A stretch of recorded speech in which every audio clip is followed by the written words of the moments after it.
Before you design what's next, we need to pause for a minute and tell the truth about what's been working and what's quietly costing you more than it's giving back. I think this is one of the most important conversations that we can have right now because growth doesn't come from doing so much more, it comes from the clarity that we have. And before we rush into planning 2026, we need to slow down just enough to look at what truly worked, what didn't, and why that honesty matters. Because it isn't about judging ourselves, it's about having the awareness of what we want to do different. And I want to talk about why a debrief matters. Most people skip this step. We close one season and immediately start planning the next without ever asking what actually moved the needle. Not what looked good, not what kept us busy, but what truly made a difference. When we skip the debrief, we carry habits, commitments, and expectations forward that don't actually support the life that we are trying to build. And that is how the burnout sneaks in quietly into your life. So let's take a look at what actually worked. And my friends, this is going to require some time and some honesty. When you look back and you think to yourself, what genuinely worked?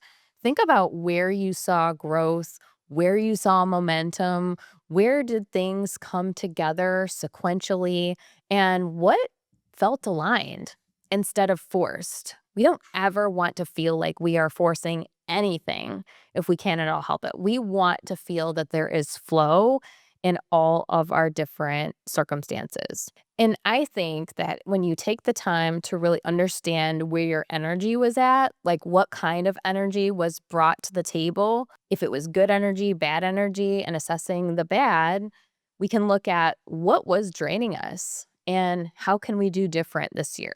What would you absolutely repeat again? What would you definitely want to do again that was working for you? For me personally, the biggest wins often come from simplifying, just doing fewer things, but doing them with intention. So last year, I really simplified.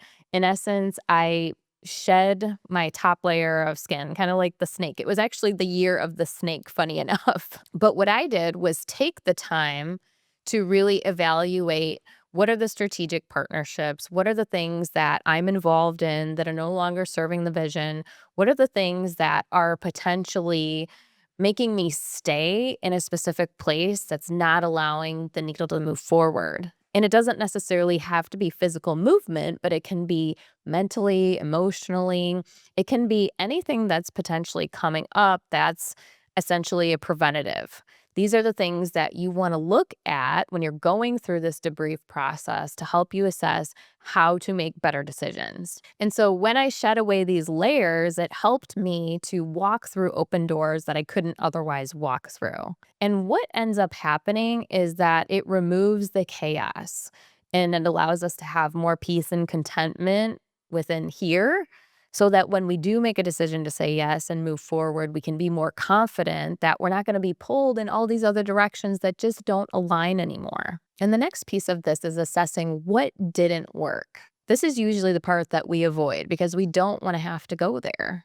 Not because we failed, but because really it requires humility. When we look at what didn't work, what drained our energy, what felt heavy and forced, what took more from you than it gave back, those are hard things to ask ourselves and to really go through because it means that we're going to have to change, right? We're going to have to do something a little bit differently. And maybe it's a secret part of ourselves that we're living because we're comfortable. We don't want to share it. We don't want to have to change because change requires us to do life differently. But this isn't about beating yourself up or judging yourself. It's about learning, guys. So sometimes the most powerful growth comes from just literally admitting that this isn't working anymore, even if it once did. Maybe there was something that you personally did this last year for the first 6 months and it was working amazingly. And you started realizing that it just was no longer a good fit. And that's okay.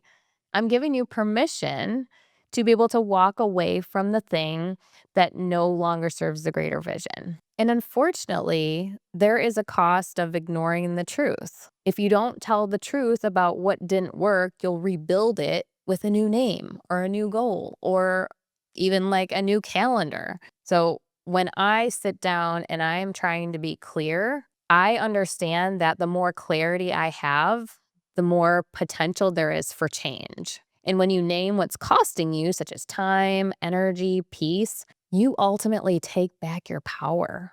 And that's what allows you to design what's next with intention. So let's bring it back to 2026. This debrief becomes your foundation. You are not dwelling on the past, but you are leading into the future. You don't need to bring everything forward because you get to choose. You choose what stays, what changes, what ends. And this is about leadership. It's about fully stepping into the best CEO and leader that you can be. And the more intentional and prepared you are to take on this new year in the best possible way, the more goals are going to come to fruition, the more impact you're going to make, and the more possibility there is for what it is that you are desiring and what your God given will is in this year. And so this new year is basically a new realization for possibility that maybe you never even thought was available to you. When we are recognizing today that change is essential for our growth, that every single aspect of our evolution requires change, and that this is just a part of your lifestyle, you're going to be so much more open to what could be. So, I want to take you through a couple action steps. I want you to take a few quiet minutes and write down 3 things that worked. What were 3 things that worked for you last year? And then 3 things that didn't, and why? The great thing about doing this whole process is that we learn something every single time, whether it was positive or negative. You are carrying a lesson forward with you. You are taking this experience and you're able to utilize it for good. And when you're going through this, the key is to be simple. And the key with this is to keep it simple, be honest, and be kind to yourself. Clarifying the goal is going to help you to identify the next step that you are going to take. And it's not about perfection. This isn't about being perfect because we all make mistakes. And especially as high performers, there are so many things that we are going to get into and we're going to be challenged with, and we're not going to know the how. But the fact that we are stepping into it and saying, you know what, I'm okay with falling to the wayside if that happens. I'm okay with making mistakes. Then you can have all of this experience built up underneath you, and you'll be able to utilize it to continue to better yourself every single time. You are gaining something every single time. So I just really want to hit home with this episode that this debrief is essential, it's necessary, it's required for your growth, because that deep work, that deep inner work is what is going to make the most difference. It requires you to think, it requires you to dissect yourself, it requires you to look at these pain points so that we can actually heal from them, we can assess them, heal, and then move on to the next phase. Well, thank you for tuning in to Dream Ignite Build today. We are so grateful for your support, and I want to encourage you to subscribe to us. We have so much great content coming your way in the up and coming year, so stay tuned.